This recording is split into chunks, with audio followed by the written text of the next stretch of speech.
How to create a survey in Airtable. So first, go to your Airtable app and then just click on forms here at the bottom, and then just click on continue.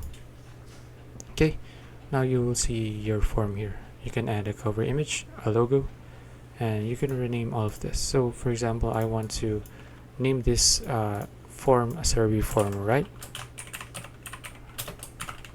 Okay, as for the objective, you can just name this as you can type in the question for your survey, right? So let's just name this as question 1. Okay, and as for this the description here, you can just name it as question 2,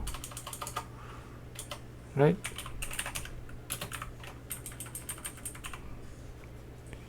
Now let's say I just want to have a survey of 2 questions, right?